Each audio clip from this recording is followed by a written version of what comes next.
Το είδος gaming Battle Royale για πολλαπλούς παίκτες χτύπησε τον κόσμο του gaming σαν κεραυνός. Αν και το PlayerUnknown's Battlegrounds, περισσότερο γνωστό ως PUBG, ίσως δεν ήταν το πρώτο παιχνίδι αυτού του είδους, έφερε σίγουρα επανάσταση στο είδος του, κάτι που το βοήθησε να εξαπλωθεί σε όλο τον κόσμο. Πολλαπλά βραβεία και εκατομμύρια λήψεις αργότερα, το PlayerUnknown's Battlegrounds είναι τόσο δημοφιλές όσο ποτέ.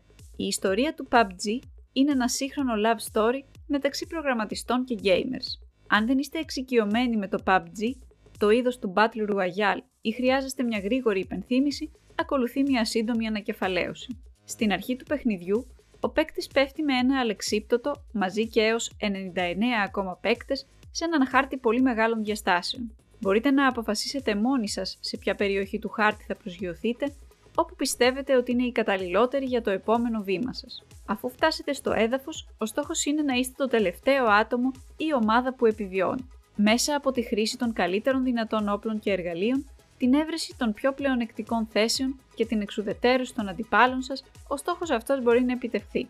Το PlayerUnknown's Battlegrounds είναι ένα τεράστιο διαδικτυακό παιχνίδι πολλαπλών παικτών σε προοπτική πρώτου ή τρίτου προσώπου, όπου έως και 100 παίκτες αγωνίζονται σε ένα Battle Royale Deathmatch. Μπορείτε να παίξετε μόνοι, σε δίδυμο ή έως και 4 παίκτες σε μια ομάδα. Οι παίκτες ξεκινούν χωρίς εξοπλισμό, πέρα από τις προσαρμοσμένες επιλογές ρούχων που δεν επηρεάζουν το gameplay. Όπλα και εργαλεία είναι τοποθετημένα σε άδεια κτίρια, πόλεις φαντάσματα, υπόστεγα και αποθήκες γύρω από τον τεράστιο χάρτη. Διατίθενται επίσης οχήματα που προσφέρουν πιο γρήγορη μετακίνηση μέσα στην αρένα. Για να παραμένουν οι παίκτες σε κίνηση, η περιοχή που παίζεται συρρυκνώνεται σταδιακά προς μια τυχαία τοποθεσία στον τεράστιο χάρτη. Εάν οι παίκτες βρίσκονται έξω από την ασφαλή ζώνη, υφίστανται φθορά μέχρι να πεθάνουν ή να βρεθούν ξανά μέσα στην ασφαλή ζώνη. Με την ολοκλήρωση κάθε γύρου, οι παίκτες κερδίζουν νομίσματα εντός του παιχνιδιού με βάση την απόδοσή τους. Τα νομίσματα αυτά χρησιμοποιούνται για την αγορά κυβωτίων που περιέχουν διάφορα είδη για προσαρμογή χαρακτήρων ή όπλων. Ένας περιστρεφόμενος τρόπος παρουσίασης των παικτών προσθέθηκε στο παιχνίδι το Μάρτιο του 2018. Αυτά τα γεγονότα αλλάζουν τους κανονικούς κανόνες του παιχνιδιού, όπως τη δημιουργία μεγαλύτερων ομάδων ή την αλλαγή της διανομής όπλων και πανοπλιών στο χάρτη του παιχνιδιού. Το παιχνίδι τελειώνει όταν ένας παίκτης ή μια ομάδα είναι η μόνη που έχει μείνει ζωντανή. Τώρα που εξηγήσαμε λίγα πράγματα για το πώς παίζεται το παιχνίδι, ας μιλήσουμε και για την ιστορία και την εξέλιξή του. Ο προγραμματιστής παιχνιδιών Brendan Greene είχε σχεδιάσει στο παρελθόν το Arma 2 Mod DayZ Battle Royale στις αρχές της δεκαετίας του 2010, εμπνευσμένο από την ιαπωνική ταινία του 2020 Battle Royale. Στην εν λόγω ταινία, μια τάξη Ιαπώνων φοιτητών πέφτει σε ένα νησί και αναγκάζεται να σκοτώσει ο ένας τον άλλον μέχρι να μείνει ο τελευταίος ζωντανός. Ο Greene ζούσε στη Βραζιλία εκείνη την εποχή και έπαιζε πολλά βιντεοπαιχνίδια με στρατιωτικό θέμα. Θεωρώντας ότι πολλά υπάρχοντα παιχνίδια δράσης στο διαδίκτυο επαναλαμβάνονταν, ήθελε να δημιουργήσει κάτι με περισσότερη τυχεοποίηση. Ένα παιχνίδι με υψηλό βαθμό επαναληψιμότητας. Το είδος Battle Royale περιστρέφεται γύρω από την επιβίωση, την εξερεύνηση και τη δράση και έχει γίνει γρήγορα ένα από τα πιο δημοφιλή είδη παιχνιδιών τα τελευταία 2 χρόνια. Η ιδέα προήλθε από την ιαπωνική ταινία Battle Royale, αλλά ήρθε πραγματικά στο προσκήνιο ως υποείδος όταν οι ταινίες Hunger Games βγήκαν στη μεγάλη οθόνη. Οι πρώτες προσαρμογές του παιχνιδιού εμφανίστηκαν σε mods σε παιχνίδια όπως το Minecraft και το Arma 2. Ωστόσο, μετά τις κυκλοφορίες των PlayerUnknown's Battlegrounds και Fortnite το 2017, το είδος έγινε πολιτιστικό φαινόμενο. Οι χάρτες ανοιχτού κόσμου και η βαριά τυχεοποίηση φαίνεται να ήταν αυτό που ήθελαν οι περισσότεροι παίκτες. Το mod DayZ Battle Royale του Brendan Greene στο Arma 2 τράβηξε αρχικά κάποιο ενδιαφέρον που όμως σύντομα εξαφανίστηκε. Ωστόσο, η Sony Online Entertainment παρακολουθούσε το έργο του Greene και σαφώς εντυπωσιασμένη του πρόσφερε δουλειά ως σύμβουλο στο νέο της παιχνίδι H1Z1 με θέμα το Royale.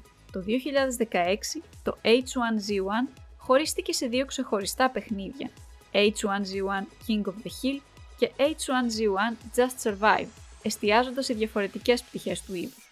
Η περίοδος διαβούλευσης του Greene με την Sony είχε τελειώσει όταν έγινε αυτός ο διαχωρισμός, αλλά ο ίδιος δεν είχε τελειώσει με το είδος.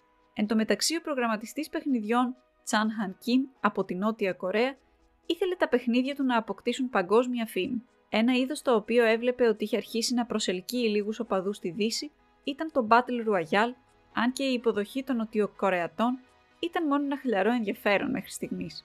Αφού έπαιξε το DayZ, ο Kim επικοινώνησε με τον προγραμματιστή του, τον Brendan Greene, κάτι που τελικά έχει ως αποτέλεσμα ο Kim να προσφέρει στον Greene δουλειά ως Creative Director στην εταιρεία του Blue Hole. Το όραμα του Kim ήταν μαζί με τον Greene να αναπτύξουν μια νέα ιδέα του Battle Royale. Η ανάπτυξη του παιχνιδιού ξεκίνησε το 2016 και είχε προγραμματιστεί να ολοκληρωθεί ένα χρόνο αργότερα το 2017. Ο Greene και οι συνεργάτες του δούλεψαν σκληρά ώστε να το κάνουν τόσο καλό όσο θα μπορούσε να γίνει. Μια πρώιμη beta έκδοση κυκλοφόρησε το Μάρτιο του 2017. Η δημοτικότητα του παιχνιδιού αυξήθηκε ακόμη περισσότερο μετά από αυτό, αφού οι παίκτες δεν είχαν δει παρόμοιο είδος παιχνιδιού και τους άρεσε πολύ. Συνειδητοποιώντας πόσο μαζικό θα μπορούσε να είναι το παιχνίδι, η Blue Hole έστρεψε όλη της την προσοχή στο PUBG, μετονομάζοντας ακόμα και το στούντιο σε PUBG Corporation. Το παιχνίδι κυκλοφόρησε πλήρως το Δεκέμβριο του 2017 για υπολογιστή και σημείωσε άμεση επιτυχία, ενώ το επόμενο έτος κυκλοφόρησε και σε κονσόλες Xbox One και PS4 και φορητές συσκευές Android και iOS. Περίπου ένα μήνα μετά την κυκλοφορία της πρώτης πρόσβασης, πάνω από 1 εκατομμύριο αντίτυπα του παιχνιδιού είχαν πουληθεί. Μετά από 3 μήνες, πάνω από 5 εκατομμύρια παίκτες είχαν αγοράσει το παιχνίδι και μέχρι την κυκλοφορία του πλήρου παιχνιδιού, πάνω από 30 εκατομμύρια παίκτες έπαιζαν το PUBG, καθιστώντας το ένα από τα παιχνίδια με τις περισσότερες επιτυχίες όλων των εποχών. Από το 2020, το παιχνίδι έχει κατέβει πάνω από 600 εκατομμύρια φορές, με την πλειοψηφία των λήψεων στην Κίνα και την Ινδία. Το PUBG έχει εκτοξευτεί από την κυκλοφορία της πρώιμης έκδοσής του. Το παιχνίδι έκανε το είδος Battle Royale αυτό που είναι σήμερα και έχει επηρεάσει χιλιάδες προγραμματιστές βιντεοπαιχνιδιών. Έχει βραβευτεί με τα βραβεία Καλύτερο παιχνίδι για πολλαπλούς παίκτες, Καλύτερο παιχνίδι σε εξέλιξη και Παιχνίδι της χρονιάς, ανάμεσα σε ένα σωρό άλλες διακρίσεις. Παρόλο που διαφέρει από πολλά άλλα e-sports, έχει βρει θέση σε διεθνείς διαγωνισμούς και τουρνουά. Το PlayerUnknown's Battlegrounds είναι εξίσου διασκεδαστικό για ερασιτέχνες και επαγγελματίες λόγω της τυχεοποίησης, της φιλικότητας προς το χρήστη και της αξίας επανάληψης. Από τη συνάντηση του Kim και του Greene δεν υπήρξε καμία αμφιβολία. Το PUBG θα ήταν κάτι νέο, πρωτότυπο και απολαυστικό, ένα μοντέρνο κλασικό παιχνίδι.